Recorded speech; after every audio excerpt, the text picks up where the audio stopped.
जो CSIR UGC gate chemistry के exam हुआ है 16 Feb 2022 को, उसके सॉल्यूशंस को हम यहाँ पे डिस्कस कर रहे हैं। मेमोरी बेस्ड ये क्वेश्चंस हैं, स्टूडेंट से इंटरेक्ट करने पे जो भी हमें क्वेश्चंस मिले हैं उनके सॉल्यूशंस को हम यहाँ पे डिस्कस कर रहे हैं। सो उसी की सीरीज में ये नेक्स्ट कुछ क्वेश्चंस हैं जो यहाँ पे डिस्कस होंगे।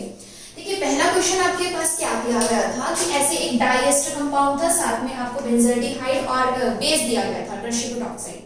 तो बेस का काम क्या होता है? बेस करता है एसिडिक प्रोटॉन एब्स्ट्रैक्ट। अब इन दोनों कार्बोनिल के या एस्टर के एडजेसेंट कहीं से भी प्रोटॉन एब्स्ट्रैक्ट कर सकते थे। अब यहाँ पे प्रोटॉन एब्स्ट्रैक्ट होगा तो इस पोजीशन पे क्या बनेगा? Negative charge. ठीक है, अब ये नेगेटिव चार्ज अगर बना है तो इट मींस किसी इलेक्ट्रोफिलिक सेंटर पे अटैक करने के लिए बना है, तो ये अटैक कर देगा कार्बन पे और ये बन जाएगा O नेगेटिव।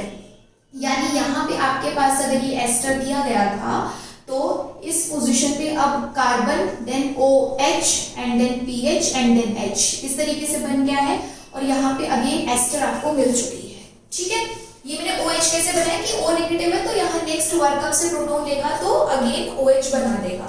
बट उसके बाद इसमें एक और फर्दर स्टेप हुआ है और वो फर्दर स्टेप यहाँ पे क्या चीज का है कि इसमें एलिमिनेशन भी हुई थी इस OH की। जैसे आपके पास डिहाइड्रेशन वाली प्रोसेस जिसे आप कहते हो, आप एक तरीके से इसको कंडेंसेशन वाला एग्जाम्पल कह सकते हो कि यहाँ पे पहले बेस ने इनोलेट बनाने की कोशिश की या कार्बन आयन बनाया, इलेक्ट्रोफिलिक सेंटर पे अटैक किया, कार्बन कार्बन का बॉन्ड बना, फिर उसके बाद डिहाइड्रेशन जैसे एल्डोल कंडेंसेशन में सेकंड स्टेप रहता है, तो वैसे ही ये बेस फिर इस प्रोटॉन को लेके जाएगा और ये यहाँ से रिमूव हो गया। यानी अल्टीमेटली आपके पास यहाँ पे बन जाएगा डबल बॉन्ड CH-PH और ये COO2ET।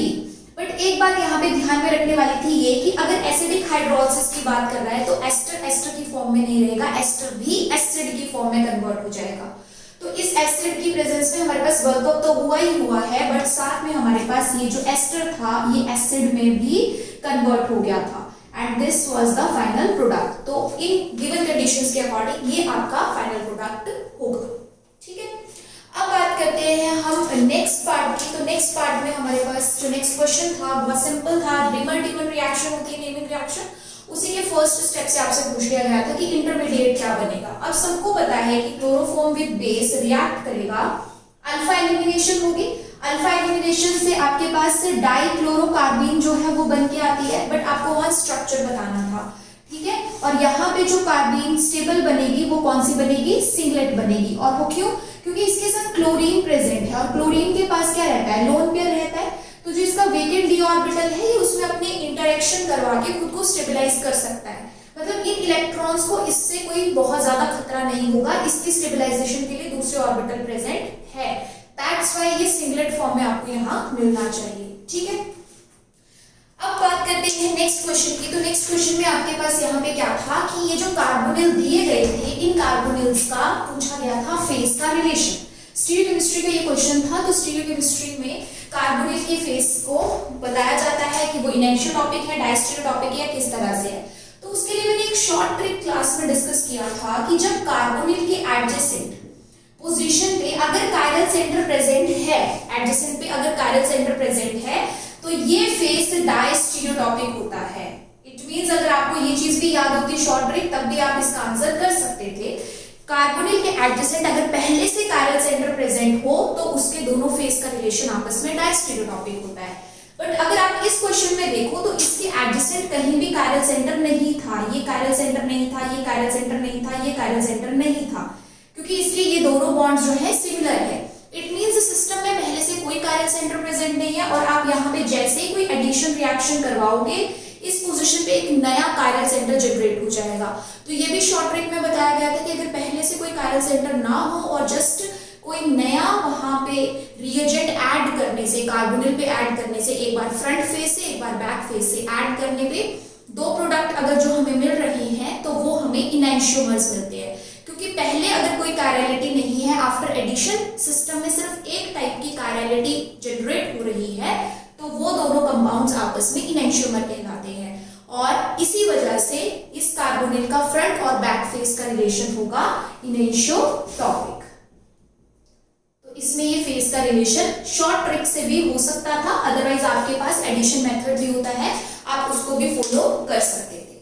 ठीक है, नेक्स्ट बात करते हैं, आपको यहाँ पे पूछा गया था कि कार्बन 13 NMR बताना था इस कंपाउंड के लिए, जिसमें आपको हिंट भी दिया गया था कि जो कपलिंग कांस्टेंट है कार्बन का हाइड्रोजन के साथ उसकी वैल्यू ज्यादा है देन कार्बन ड्यूटेरियम की कपलिंग की। ठीक है, 1 बॉन्ड डिस्टेंस कपलिंग करता है कार्बन NMR में, कार्बन ये हमें पता भी है, तो उस हिसाब से दी गई थी।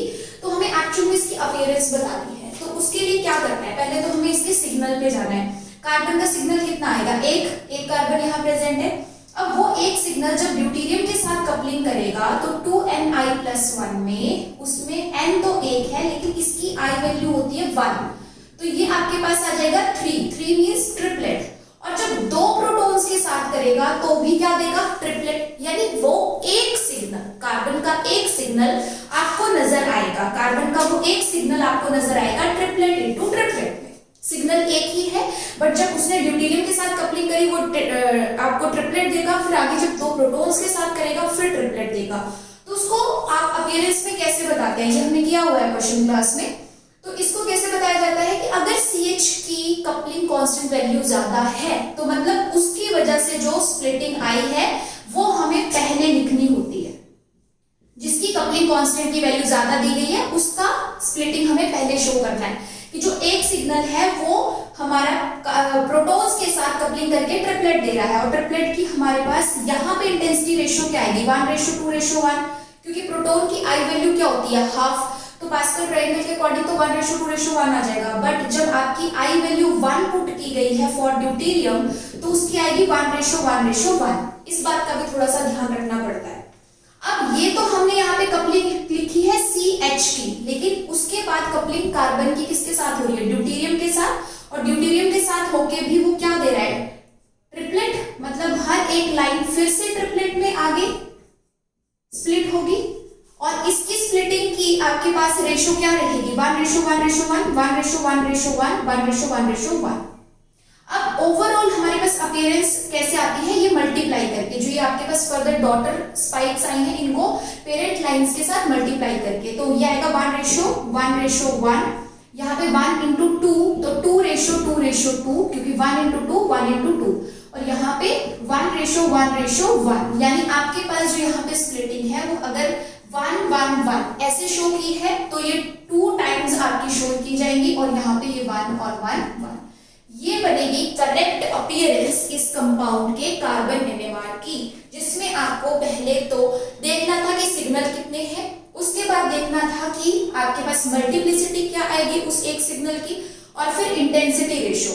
देन आपको मूव करना था कि किसकी J वैल्यू ज्यादा दी है, उसकी कपलिंग पहले आनी थी, और जो आपके पास कम है उसकी बाद में। देन इंटेंसिटी रेशियो को मल्टीप्लाई करके ओवरऑल अपीयरेंस का पता चलता। ठीक है, तो इस तरीके से आपके पास था ये इस क्वेश्चन का करेक्ट आंसर। अब मैं बात करूं नेक्स्ट क्वेश्चन की, तो जो क्वेश्चन नंबर 5 था उसमें हमें यहाँ पे क्या दिया गया था, गिलमैन रिएजेंट, और आपको पता है गिलमैन रिएजेंट बिलीव करता है सॉफ्ट एडिशन में या फिर कह लो 1,4 एडिशन में। तो जब आपको यहाँ पे alpha beta unsaturated carbonyl system दिया गया था तो ये सेंटर भी इलेक्ट्रोफिलिक था, ये भी इलेक्ट्रोफिलिक था, लेकिन ये आपके पास एक्ट करेगा कहाँ पे, सॉफ्ट वाले सेंटर पे। और साथ में एक कंसेप्ट और भी था, वो था स्टीरियोकेमिस्ट्री का, कि अगर उस सिस्टम में पहले से मिथाइल बिलो में प्रेजेंट है तो अब जो मिथाइल वहां ऐड होने आएगा वो कहां से आएगा, जहां स्टीरिक हिंड्रेंस कम है, तो बिलो में तो स्टीरिक हिंड्रेंस पहले से ही प्रेजेंट है, तो अब मिथाइल कहां से आएगा, अबव द प्लेन से। इट मींस ये आपके पास बनेगा फाइनल प्रोडक्ट।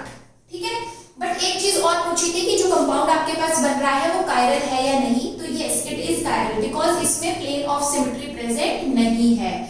अगर इस मॉलिक्यूल में कोई प्लेन ऑफ सिमेट्री एलिमेंट नहीं मिल रहा है तो इट इज कायरल। तो 2 बातें बतानी थी कि मेजर प्रोडक्ट क्या बनेगा, किस स्टीरियो के साथ बनेगा, और वो कायरल है या नहीं, ये हमें बताना था। ठीक है, एक और क्वेश्चन हमारे पास था, और ये क्वेश्चन तो आपका रिपीट ही समझो, बिकॉज इसमें आपको बताना था कि कौन सा रिएजेंट, यहां से आपको प्रोडक्ट दिया गया था कुछ इस तरीके से, और बताना था कि कौन सा रिएजेंट सही है, और इसमें सिर्फ इस पोजीशन पे OH रखा गया था, यहाँ पे भी कुछ ग्रुप्स प्रेजेंट थे। इट मींस पैरामिथॉक्सीबेंजाइल आपके पास अगर ग्रुप रहेगा, ठीक है, ये इस तरीके से जा रहा था, पैरामिथॉक्सीबेंजाइल OPMB, इतना था आपका PMB, पैरामिथॉक्सीबेंजाइल। तो इस ग्रुप को डिप्रोटेक्ट करने के लिए DDQ एक रिएजेंट यूज किया जाता है, और ये क्वेश्चन पहले भी आ चुका है, 4 मार्क्स में आया हुआ था कि जस्ट पैरामिथॉक्सीबेंजाइल को डिप्रोटेक्ट करना था, उसको वापस एल्कोहल में लेके आना था, और कौन सा रिएजेंट बेस्ट था, तो आंसर था DDQ। तो सेम वैसे ही क्वेश्चन यहाँ पे भी फिर से आया था, तो आई डोंट थिंक सो कि ये क्वेश्चन किसी को डिफिकल्ट लगा होगा, अगर उसने पहले से प्रीवियस ईयर क्वेश्चंस को अच्छे से एनालाइज किया होगा और उसकी प्रिपरेशन की होगी, ठीक है। तो ये आपके पास इस क्वेश्चन का आंसर है। सो सॉल्यूशंस हम लोगों ने यहाँ पे डिस्कस कर लिए हैं, बट स्टिल अगर आपको लगता है कि किसी क्वेश्चन में कोई इन्फॉर्मेशन कम है या कुछ आगे पीछे हुई है, तो आप हमें कमेंट सेक्शन में जरूर बताएं।